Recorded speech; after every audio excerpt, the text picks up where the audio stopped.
سورہ عبس۔ نام، پہلے ہی لفظ عبس کو اس سورت کا نام قرار دیا گیا ہے۔ زمانہ نزول، مفسرین اور محدثین نے بالاتفاق اس سورت کا سبب نزول یہ بیان کیا ہے کہ ایک مرتبہ رسول اللہ صلی اللہ علیہ وآلہ وسلم کی مجلس میں مکہ معظمہ کے چند بڑے سردار بیٹھے ہوئے تھے، اور حضور صلی اللہ علیہ وآلہ وسلم ان کو اسلام قبول کرنے پر آمادہ کرنے کی کوشش فرما رہے تھے۔ اتنے میں ابن مکتوم نامی ایک نابینا حضور صلی اللہ علیہ وآلہ وسلم کی خدمت میں حاضر ہوئے اور انہوں نے آپ سے اسلام کے متعلق کچھ پوچھنا چاہا۔ حضور صلی اللہ علیہ وآلہ وسلم کو ان کی یہ مداخلت ناگوار ہوئی، اور آپ صلی اللہ علیہ وآلہ وسلم نے ان سے بے رخی برتی۔ اس پر اللہ تعالیٰ کی طرف سے یہ سورت نازل ہوئی۔ اس تاریخی واقعے سے اس سورت کا زمانہ نزول بآسانی متعین ہو جاتا ہے۔ اولاً یہ بات ثابت ہے کہ حضرت ابن مکتوم بالکل ابتدائی دور کے اسلام لانے والوں میں سے ہیں۔ حافظ ابن حجر اور حافظ ابن کثیر تصریح کرتے ہیں کہ اسلم بمکہ قدیمہ اور ہوا ممن اسلم قدیمہ، یعنی یہ ان لوگوں میں سے تھے جو مکہ معظمہ میں بہت پہلے اسلام لائے تھے۔ ثانیاً، حدیث کی جن روایات میں یہ واقعہ بیان کیا گیا ہے ان میں سے بعض سے معلوم ہوتا ہے کہ اس وقت وہ اسلام لا چکے تھے، اور بعض سے ظاہر ہوتا ہے کہ اسلام کی طرف مائل ہو چکے تھے اور تلاش حق میں حضور صلی اللہ علیہ وآلہ وسلم کے پاس آئے تھے۔ حضرت عائشہ رضی اللہ تعالی عنہا کا بیان ہے کہ انہوں نے آ کر عرض کیا تھا، یا رسول اللہ، مجھے سیدھا راستہ بتائیے۔ ترمذی، حاکم، ابن حبان، ابن جریر، ابو یعلا۔ حضرت عبداللہ بن عباس کی روایت ہے کہ وہ آ کر قرآن کی ایک آیت کا مطلب پوچھنے لگے اور حضور صلی اللہ علیہ وآلہ وسلم سے عرض کیا، یا رسول اللہ، مجھے وہ علم سکھائیے جو اللہ نے آپ کو سکھایا ہے۔ ابن جریر، ابن ابی حاتم۔ ان بیانات سے معلوم ہوتا ہے کہ وہ حضور صلی اللہ علیہ وآلہ وسلم کو خدا کا رسول اور قرآن کو خدا کی کتاب تسلیم کر چکے تھے۔ دوسری طرف ابن زید آیت 3 کے الفاظ لعلہ یزکا کا مطلب لعلہ یسلم، شاید کہ وہ اسلام قبول کر لے، بیان کرتے ہیں۔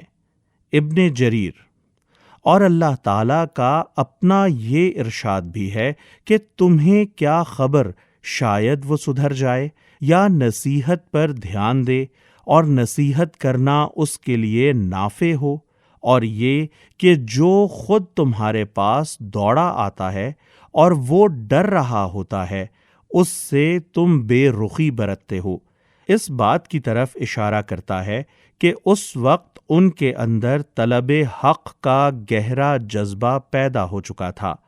وہ حضور صلی اللہ علیہ وآلہ وسلم ہی کو ہدایت کا منبع سمجھ کر آپ کی خدمت میں اس لیے حاضر ہوئے تھے کہ ان کی یہ طلب یہیں سے پوری ہوگی، اور یہ بات ان کی حالت سے ظاہر ہو رہی تھی کہ انہیں ہدایت دی جائے تو وہ اس سے مستفید ہوں گے۔ ثالثاً، حضور صلی اللہ علیہ وآلہ وسلم کی مجلس میں جو لوگ اس وقت بیٹھے تھے، مختلف روایات میں ان کے ناموں کی صراحت کی گئی ہے۔ اس فہرست میں ہمیں عتبہ، شیبہ، ابو جہل، امیہ بن خلف، ابی بن خلف جیسے بدترین دشمنان اسلام کے نام ملتے ہیں۔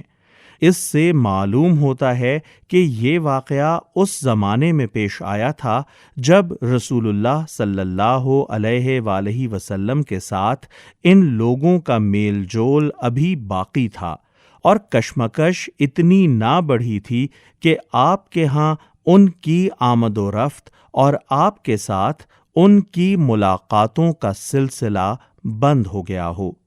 یہ سب امور اس پر دلالت کرتے ہیں کہ یہ صورت بہت ابتدائی زمانے کی نازل شدہ صورتوں میں سے ہے۔ موضوع اور مضمون: بظاہر کلام کے آغاز کا انداز بیان دیکھ کر آدمی یہ محسوس کرتا ہے کہ نابینا سے بے رخی برتنے اور بڑے بڑے سرداروں کی طرف توجہ کرنے کی بنا پر اس صورت میں نبی صلی اللہ علیہ وآلہ وسلم پر عتاب فرمایا گیا ہے، لیکن پوری صورت پر مجموعی حیثیت سے غور کیا جائے تو معلوم ہوتا ہے کہ دراصل عتاب کفار قریش کے ان سرداروں پر کیا گیا ہے جو اپنے تکبر اور ہٹ دھرمی اور صداقت سے بے نیازی کی بنا پر رسول اللہ صلی اللہ علیہ وآلہ وسلم کی تبلیغ حق کو حقارت کے ساتھ رد کر رہے تھے، اور حضور صلی اللہ علیہ وآلہ وسلم کو تبلیغ کا صحیح طریقہ بتانے کے ساتھ ساتھ اس طریقے کی غلطی سمجھائی گئی ہے جو اپنی رسالت کے کام کی ابتدا میں آپ اختیار فرما رہے تھے۔ آپ کا ایک نابینا سے بے رخی برتنا اور سرداران قریش کی طرف توجہ کرنا کچھ اس بنا پر نہ تھا کہ آپ بڑے لوگوں کو معزز اور ایک بیچارے نابینا کو حقیر سمجھتے تھے، اور معاذ اللہ یہ کوئی کج خلقی آپ صلی اللہ علیہ وآلہ وسلم کے اندر پائی جاتی تھی جس پر اللہ تعالیٰ نے گرفت فرمائی، بلکہ معاملے کی اصل نوعیت یہ ہے کہ ایک داعی جب اپنی دعوت کا آغاز کرنے لگتا ہے تو فطری طور پر اس کا رجحان اس طرف ہوتا ہے کہ قوم کے با اثر لوگ اس کی دعوت قبول کر لیں تاکہ کام آسان ہو جائے، ورنہ عام بے اثر، معذور یا کمزور لوگوں میں دعوت پھیل بھی جائے تو اس سے کوئی بڑا فرق نہیں پڑ سکتا۔ قریب قریب یہی طرز عمل ابتدا میں رسول اللہ صلی اللہ علیہ وآلہ وسلم نے بھی اختیار فرمایا تھا، جس کا محرک سراسر اخلاص اور دعوت حق کو فروغ دینے کا جذبہ تھا، نہ کہ بڑے لوگوں کی تعظیم اور چھوٹے لوگوں کی تحقیر کا تخیل۔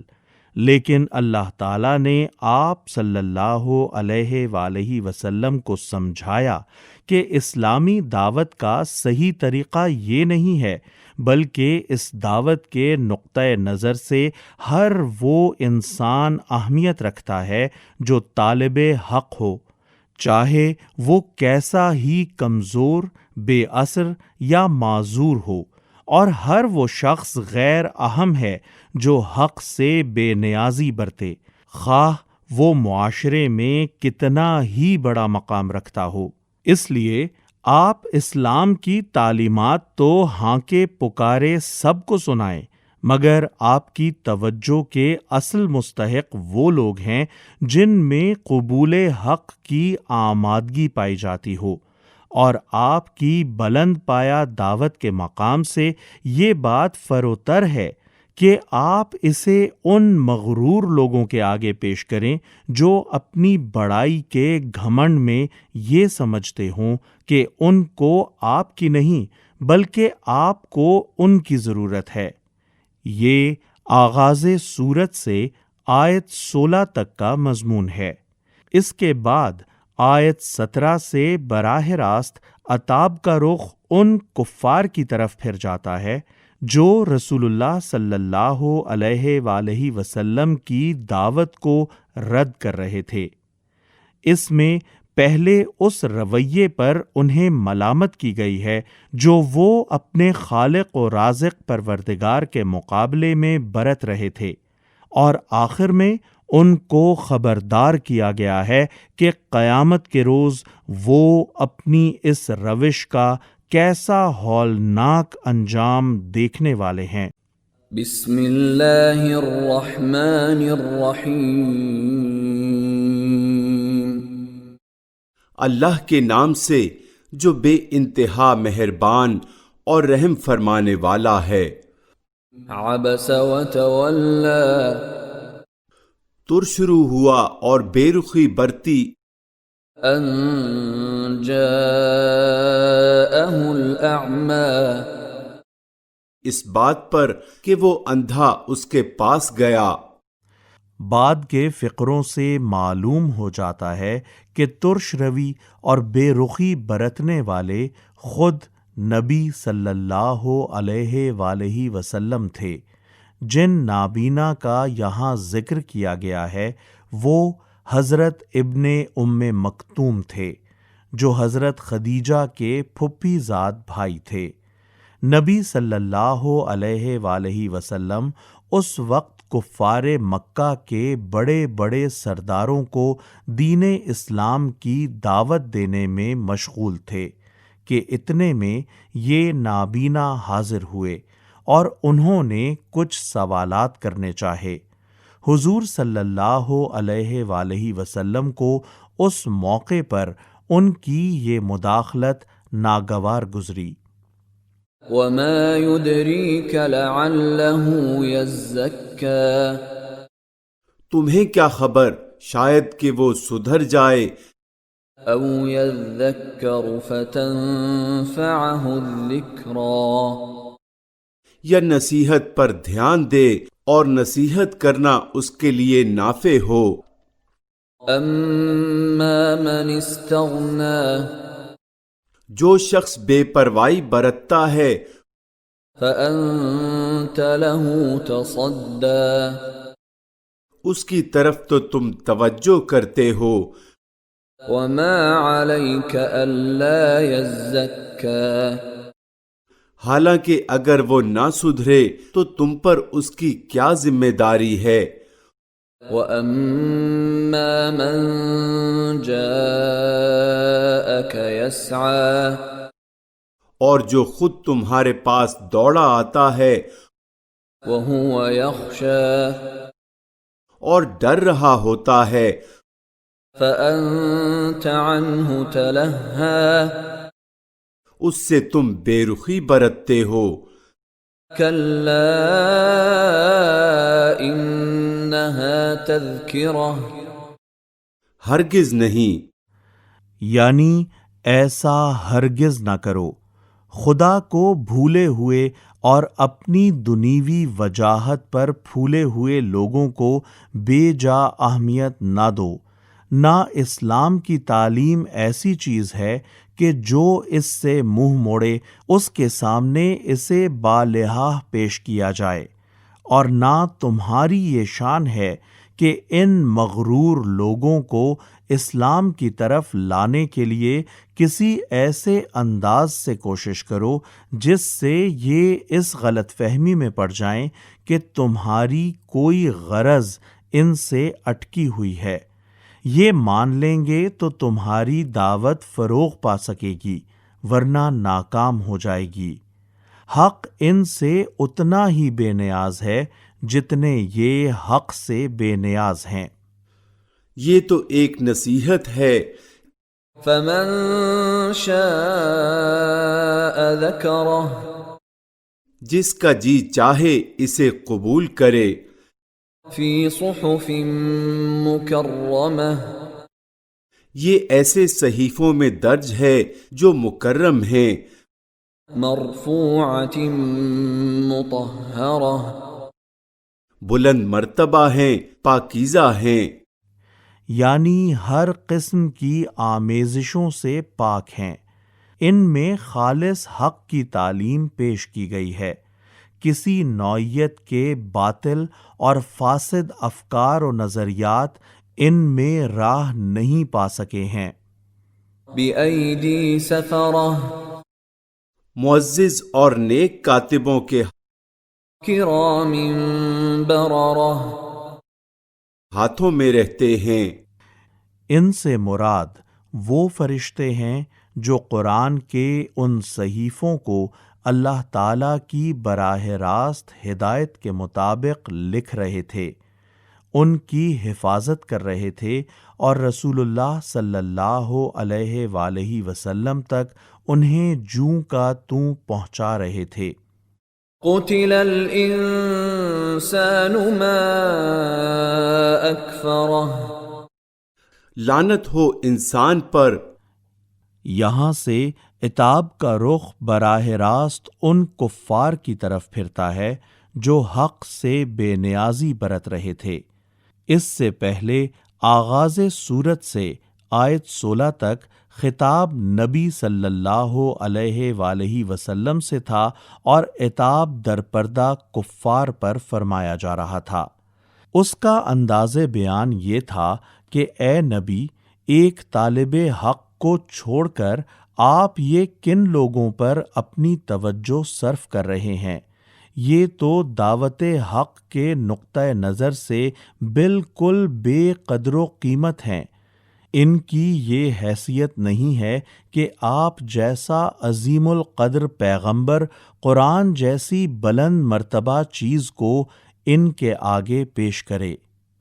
کیسا سخت منکر حق ہے یہ۔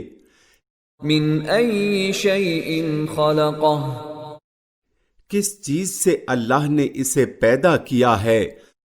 من نطفۃ خلقہ فقدرہ، نطفے کی ایک بوند سے اللہ نے اسے پیدا کیا، پھر اس کی تقدیر مقرر کی۔ ثم السبیل یسرہ، پھر اس کے لیے زندگی کی راہ آسان کی۔ ثم اماتہ فاقبرہ، پھر اسے موت دی اور قبر میں پہنچایا۔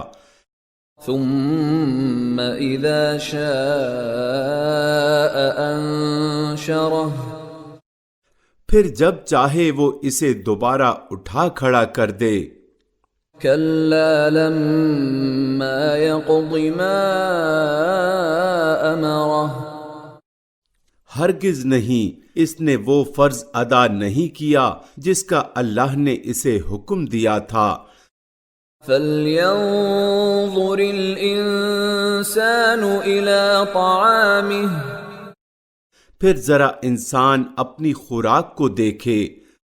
انا صببنا الماء صبا، ہم نے خوب پانی لنڈھایا۔ اس سے مراد بارش ہے۔ ثم شققنا الارض شقا، پھر زمین کو عجیب طرح پھاڑا، فأنبتنا فيها حبا، پھر اس کے اندر اگائے غلے، وعنبا وقبا، اور انگور اور ترکاریاں، وزيتونا ونخلا، اور زیتون اور کھجوریں، وحدائق غلبا، اور گھنے باغ، وفاكهة وأبا، اور طرح طرح کے پھل اور چارے، متاعا لكم ولأنعامكم، تمہارے لیے اور تمہارے مویشیوں کے لیے سامان زیست کے طور پر. فَإِذَا جَاءَتِ الصَّاخَّةُ آخر کار جب وہ کان بہرے کر دینے والی آواز بلند ہوگی. مراد ہے آخری نفخ صور کی قیامت خیز آواز جس کے بلند ہوتے ہی تمام مرے ہوئے انسان جی اٹھیں گے. يَوْمَ يَفِرُّ الْمَرْءُ مِنْ أَخِيهِ اس روز آدمی اپنے بھائی وَأُمِّهِ وَأَبِيهِ اور اپنی ماں اور اپنے باپ وصاحبته وبنيه اور اپنی بیوی اور اپنی اولاد سے بھاگے گا. لكل امرئ منهم يومئذ شأن يغنيه ان میں سے ہر شخص پر اس دن ایسا وقت آ پڑے گا کہ اسے اپنے سوا کسی کا ہوش نہ ہوگا. وجوه يومئذ مسفرة کچھ چہرے اس روز دمک رہے ہوں گے. ضاحكة مستبشرة حشاش بشاش اور خوش و خرم ہوں گے. ووجوه يومئذ عليها غبرة اور کچھ چہروں پر اس روز خاک اڑ رہی ہوگی. ترهقها قترة اور کلونس چھائی ہوئی ہوگی. أولئك هم الكفرة الفجرة یہی کافر و فاجر لوگ ہوں گے.